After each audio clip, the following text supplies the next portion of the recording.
तो एक बड़ी महत्वपूर्ण सूचना है और बड़े ही आनंद के साथ आप लोग सुने कि धाम पर एक सप्तदिवसीय एक अनुष्ठान होने जा रहा है फरवरी में। तो जो निसंतान हैं, जिन्हें संतान नहीं है, उनके लिए भी है, और जो अपने कुलदेवी देवताओं को प्रसन्न करना चाहते हैं, अपने पूर्वजों को प्रसन्न करना चाहते हैं और अपने जीवन में खुशहाली चाहते हैं, रोग दोष बाधा से निवृत्ति जिन्हें चाहिए और भूत प्रेत आदि बाधा से जिन्हें निवृत्ति चाहिए, उनके लिए ये सूचना है कि फरवरी 2026 13 फरवरी से 19 फरवरी तक 2026 13 फरवरी से 19 फरवरी 2026 तक अपने सिद्धेश्वर दिव्य कृपा धाम में श्रीमद् भागवत कथा होने जा रही है। भव्य दिव्य आयोजन 13 दिसंबर से फरवरी से 19 फरवरी तक, जिसमें आप सभी सादर आमंत्रित हैं। और ये कथा जो है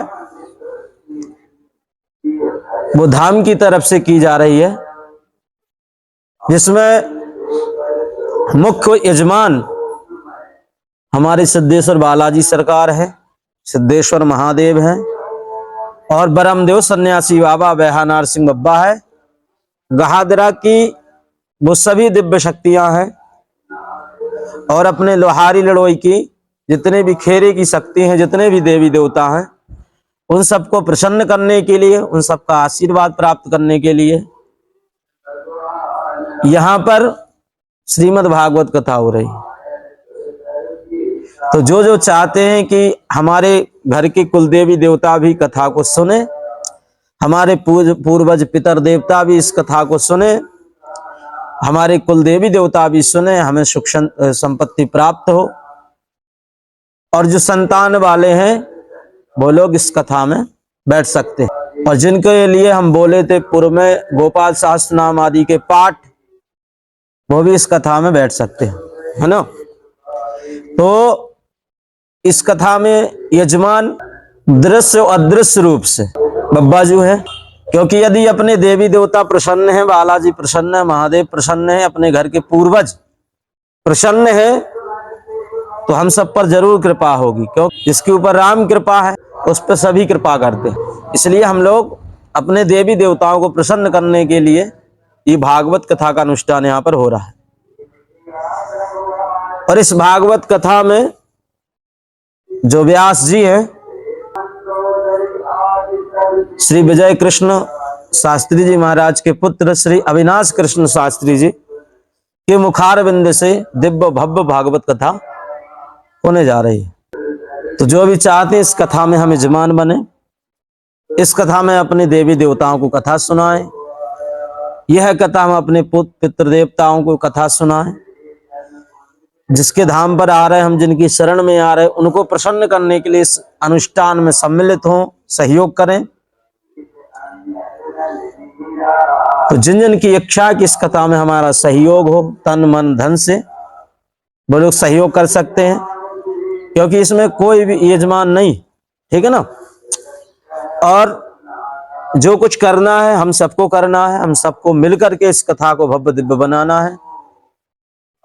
किसी पर्सनल यजमान की ये कथा नहीं, ये कथा हम सबकी।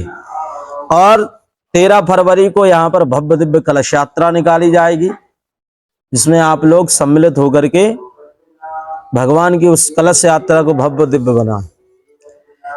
तो जिनके मन में ये इच्छा हो कि इस कथा में हमारा कुछ सहयोग हो, वो लोग अपना नाम लिखा करके अपना सहयोग कर सकते हैं। जो चाहते हैं हम इस कथा में बैठे यजमान बन करके, वो यजमान बन करके बैठ सकते हो। और जो इस कथा में बैठ गया उस पर तो जय जय होगी, क्योंकि जिसके ऊपर देवी देवता प्रसन्न है वो कभी निराश हो ही नहीं सकता। जीवन के संकट को मिटाने के लिए संकट मोचन सरकार को प्रसन्न करना पड़ेगा, बालाजी सरकार को प्रसन्न करना पड़ेगा। विपत्ति, अकाल, दारिद्रता मिटाने के लिए भगवान महादेव को प्रसन्न करना पड़ेगा। भय व्याधि जरा पीड़ा भूत प्रेत तंत्र मंत्र से निवारण के लिए परमदेव सन्यासी बाबा को प्रसन्न करना पड़ेगा। जब ये शक्तियां प्रसन्न होंगी तो हम पर कृपा जरूर होगी। तो जिन जिन के मन में इच्छा हो कि इस कथा में हम लोग सहयोग दें, और इस अनुष्ठान में जिन्हें जिन्हें बैठना हो वो लोग बैठ सकते हैं। और एक चीज और बता दें, जो ऐसे धार्मिक वैदिक अनुष्ठान में सहयोग करते हैं वो आगे बढ़कर के अपना सहयोग प्रदान करते हैं और धर्म से जुड़ते हैं। ऐसे ही लोग दरबार को अच्छे लगते हैं, ऐसे ही लोग बब्बा जी को अच्छे लगते हैं। और ये कथा तो होगी, 13 फरवरी से बोल दिए तो बोल दिए, मतलब होगी तो होगी 101%। इसमें यदि कोई सहयोग करेगा भी नहीं तो सिद्धेश्वर दिव्य कृपा धाम पूरा खर्च व्यवस्था उठाने के लिए तो है ही।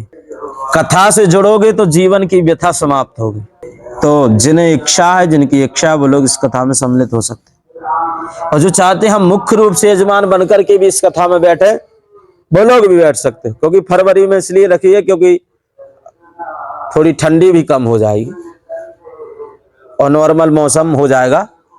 तो जिनकी इच्छा वो लोग हाथ उठा सकते हो, अपना सहयोग प्रदान कर सकते हो।